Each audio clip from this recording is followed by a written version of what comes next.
Agustín Alonso Mendoza, candidato a presidente municipal de Yautepec. Porque los jóvenes queremos ser tomados en cuenta y este es el proyecto en donde sí tenemos un espacio. Por eso yo al 1000 con don Agustín.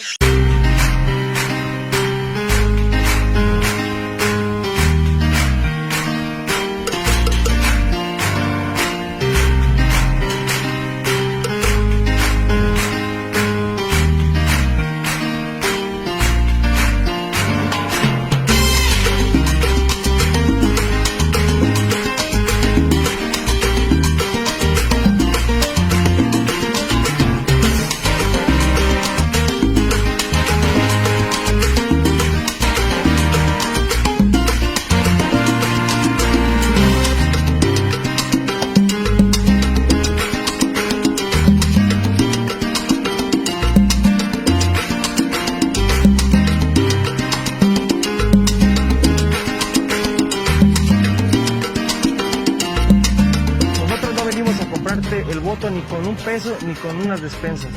Nosotros venimos sumando voluntades para el mejor proyecto para Yautepec, que es la continuidad y el progreso.